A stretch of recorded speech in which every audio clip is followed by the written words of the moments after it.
Las cortes pueden jugar un rol de abrir el camino, pero los verdaderos cambios vienen desde la sociedad.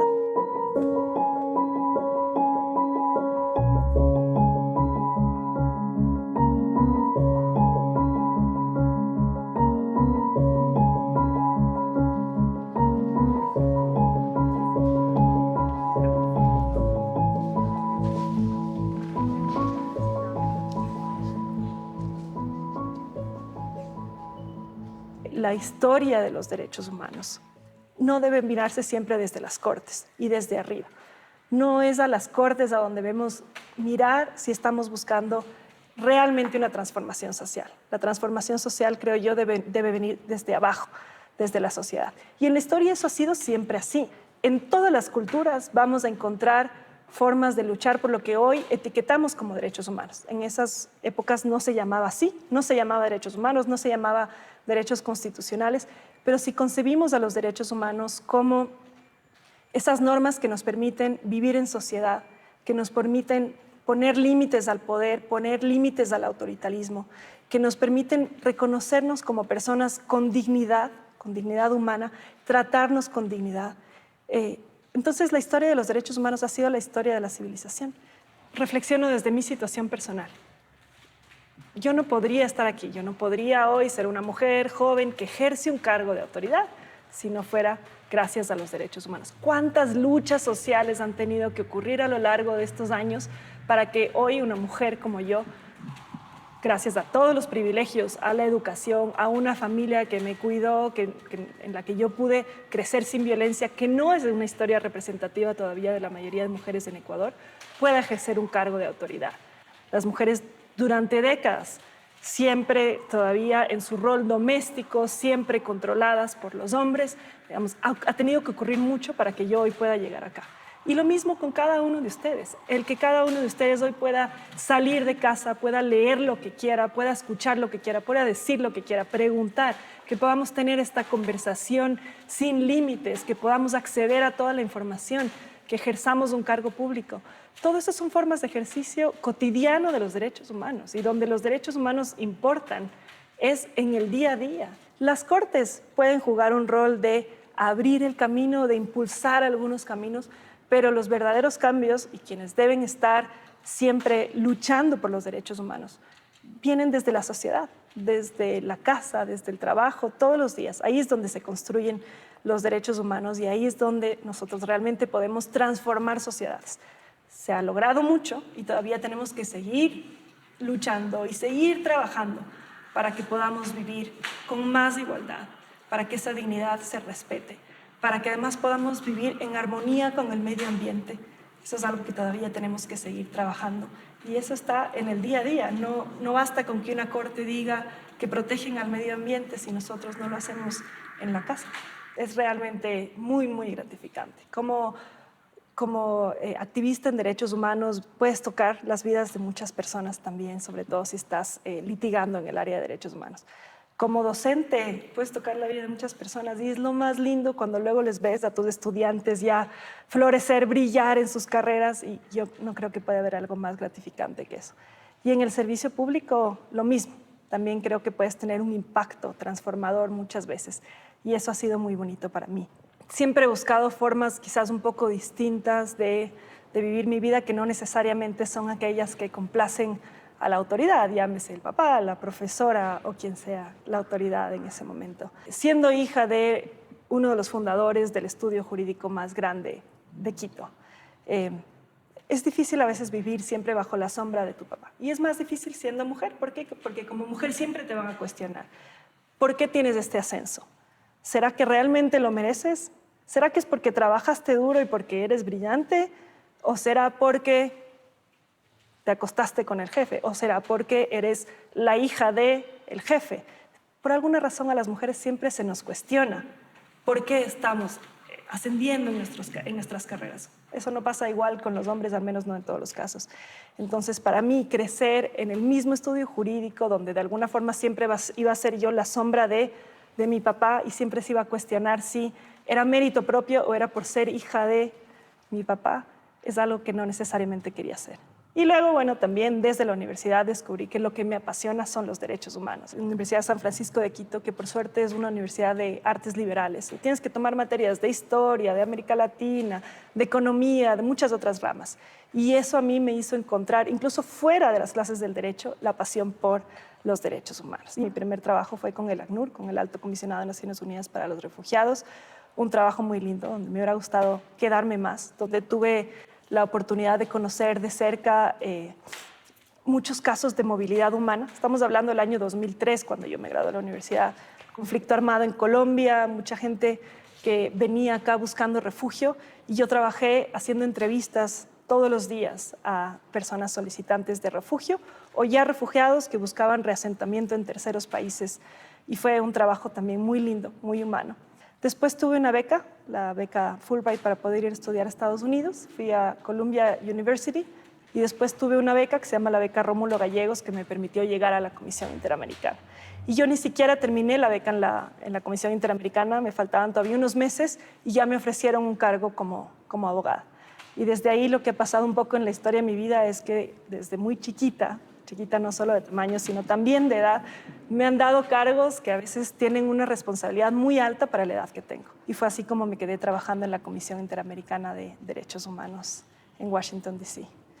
A esos años en Nueva York y en Washington, además, les debo algo importante, les tengo mucha gratitud, porque en esos años conocí a quien hoy es mi compañero de vida, a mi esposo, al padre de mi hijo, a una persona que todos los días, con sus actos, me demuestra su convicción por la igualdad de género, que apoya mi profesión, mi trabajo, y sé que es un privilegio también.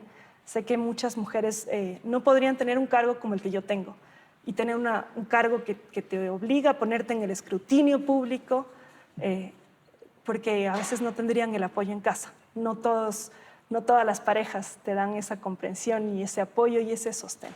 Y mi pareja sí que ha sabido ser un sostén y además un padre ejemplar.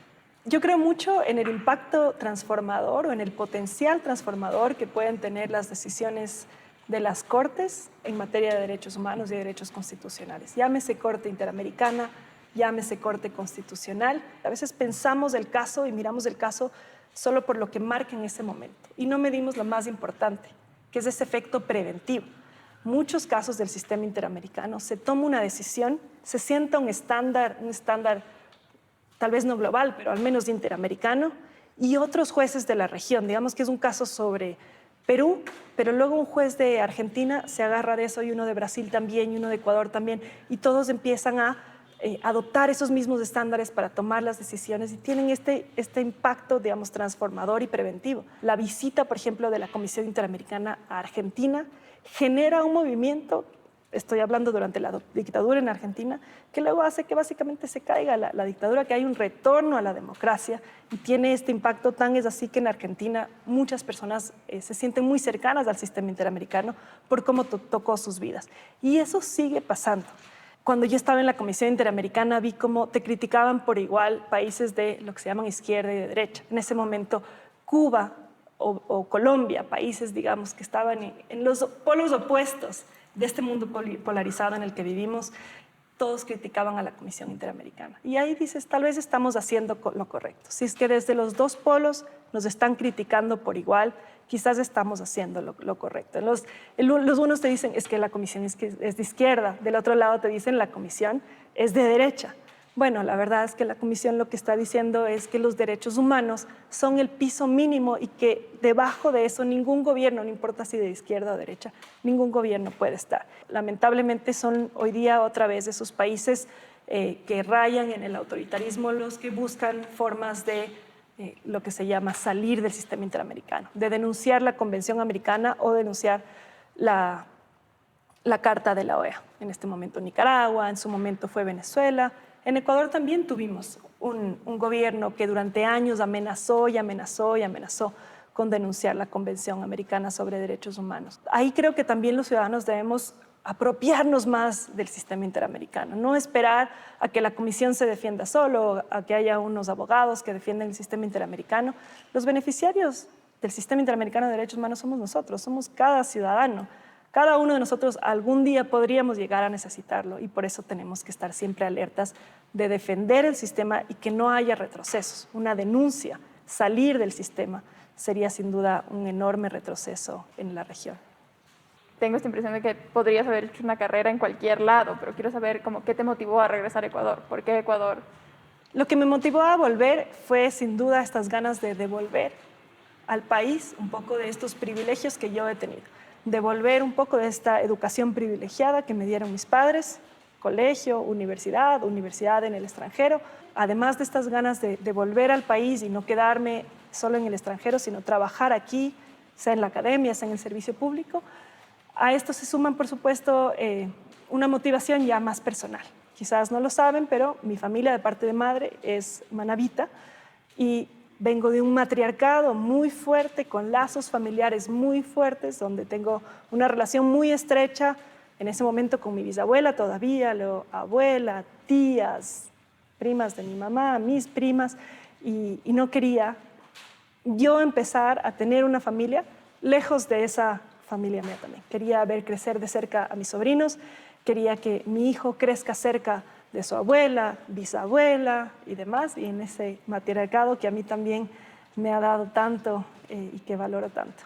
La decisión de postular sin duda fue difícil, porque no es necesariamente algo a lo que yo había aspirado. Yo estaba muy cómoda y muy contenta también en el trabajo en la Universidad de San Francisco de Quito, dedicada a la academia, que sin duda es algo que me encanta y me apasiona, y dedicada a veces incluso a criticar y cuestionar a la Corte. Entonces fue una decisión en la que yo dije, bueno, quizás para poder criticar con un poquito más de autoridad y entender también cómo funcionan las Cortes, yo también tengo que mojarme un poco. Fue un proceso muy riguroso, donde muchas veces me cuestioné la decisión de haberme postulado.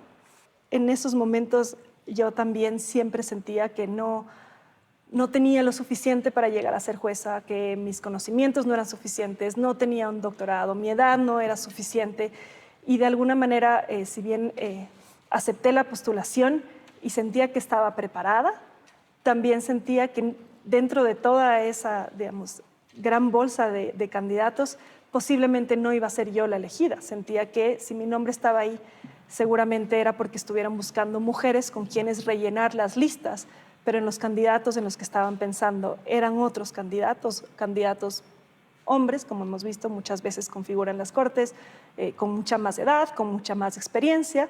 Y yo dije, bueno, vamos a demostrar en un examen, en un concurso de méritos, que las mujeres podemos estar ahí, podemos defendernos, que también habemos mujeres constitucionalistas o mujeres que tratamos el tema de derechos humanos, incluso mujeres abogadas.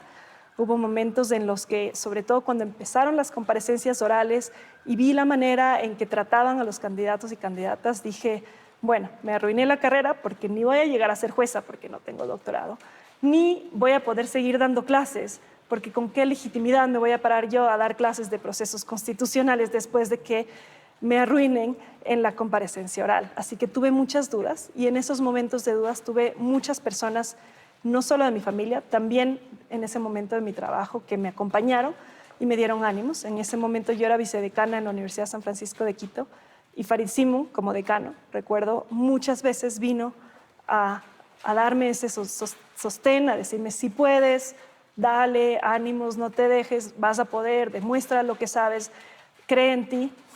Y fue un proceso bonito porque lo viví además junto a Carla Andrade, quien hoy es también jueza en la Corte Constitucional. Antes no éramos necesariamente amigas ni cercanas, sí trabajábamos juntas desde hace poquito, pero no éramos amigas ni conocidas desde hace mucho. Y en ese momento decidimos prepararnos juntas, a pesar de que las dos de alguna forma competíamos por un mismo puesto. Y ya de cómo recibí la noticia, quizás la anécdota, pues yo estaba en la universidad, en mi oficina en la universidad, cuando se publicaron los resultados. Y por alguna razón, la manera en la que la comisión calificadora publicó los resultados de los puntajes no lo hizo anunciando ya directamente qué jueces entraban o quiénes eran jueces y quiénes se quedaban como en la lista de elegibles, sino que solo puso la sumatoria de los méritos, digamos, escritos, orales, el examen y demás. Y los números, aquí hay algunos que me conocen, nunca han sido lo mío. Y en un momento de mucha ansiedad, menos aún. Y ahí llamé por ayuda y aquí está Daniel Caballero, que estaba ahí al lado en ese momento. Él trabajaba en la universidad y ahora trabaja conmigo en el despacho y es parte de este equipo maravilloso de personas que están detrás mío, que me permiten realmente ejercer este cargo. Y él me ayudó a volver a hacer los cálculos. Me decía, sí, entraste, lo lograste. Y yo realmente incrédula. O sea, creo que me tomó varias horas como que digerir esta decisión que iba a implicar muchos cambios en mi vida. Y no la viví sola, y no la he vivido sola estos 3 años también. La he vivido junto a un equipo que me ha acompañado y que me ha permitido ejercer este cargo tan bonito también. Yo creo que estos 3 años han tenido un impacto en cuanto a cómo la Corte se ha institucionalizado y se ha legitimado también. Yo creo que las Cortes se legitiman por los fundamentos de sus decisiones, por la manera en la que están argumentados los casos. Y hay mucho trabajo interno de deliberación para llegar a consensos comunes entre 9 jueces y juezas que somos muy diversos. Y yo creo que ese es el principal valor de esta Corte. Una Corte diversa en lo etario, diversa no solo de género, diversa también en ideología. Hay medios de comunicación que se empeñan muchas veces en dibujar una idea de una corte dividida, 5-4, es cierto.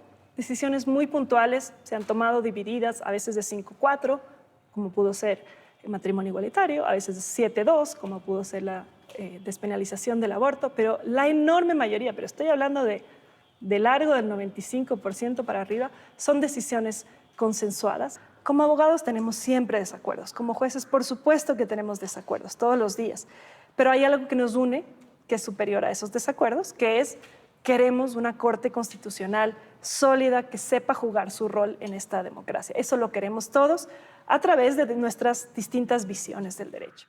No es fácil, no es fácil. Para ninguna mujer es fácil. El ejercicio de la profesión, más todavía en un cargo de autoridad, donde te sometes a la crítica y al escrutinio público. En la deliberación, en el pleno, a veces no te tratan como igual. Las personas que van a la corte a veces esperan a un juez, hombre, mayor de edad, le dicen, ¿dónde está el doctor? Eso te va a pasar, a las mujeres les va a seguir pasando.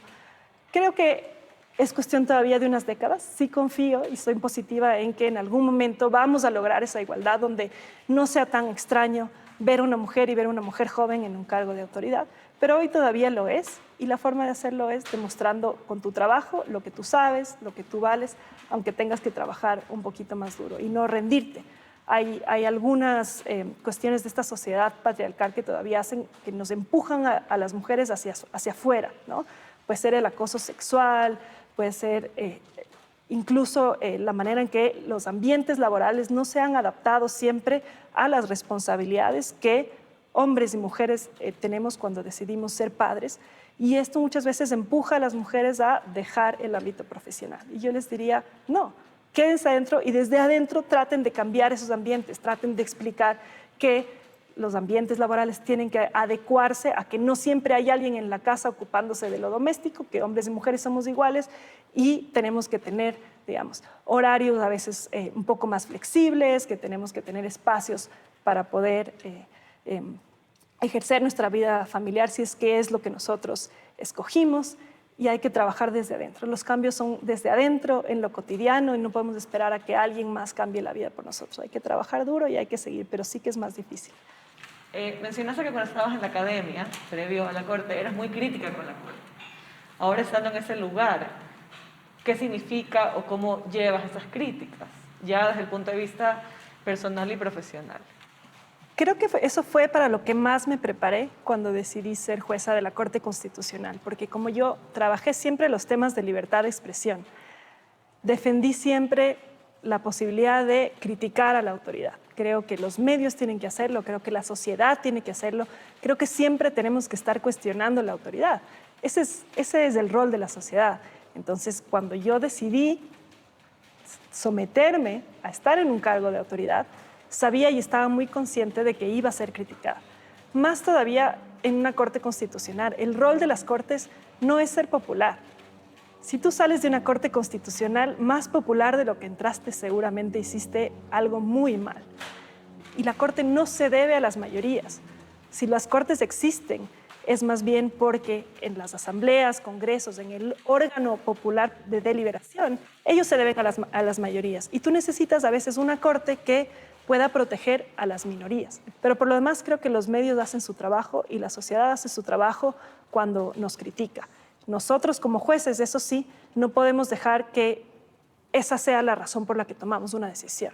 Ahí estaría yo preocupada. Entonces, ¿cómo vivo esto? Yo creo que me preparé, para eso sí me preparé, con una serie de escuditos. A veces simplemente es cuestión de apagar, ¿no? De no dejarte contaminar o de escuchar, pero tratar de buscar cómo escuchar distintas posturas. Y finalmente, yo lo que trato de hacer es dormir en paz con mis decisiones. Mi rol no es el agradar a los demás. Mi rol es tomar las decisiones que una Corte Constitucional debe tomar. Y a veces lo que me consuela, sobre todo cuando hay estas decisiones tan cuestionadas en una sociedad tan polarizada como la que vivimos, es mi hijo. Yo miro a mi hijo ahora tiene 10, va para los 11, y yo pienso, bueno, cuando él crezca, ¿cómo me va a mirar? Cuando él tenga 20, cuando él tenga 30, va a mirar para atrás y va a decir, ¿mi mamá estuvo del lado correcto de la historia o no? Pero creo que eso es algo que va a tomar un tiempo. Y él es como que mi norte, mi referente. Digo, bueno, quiero que él de aquí a 10 años, cuando vea el impacto de esto, esté orgullosa de su mamá. Y con eso yo puedo dormir tranquila.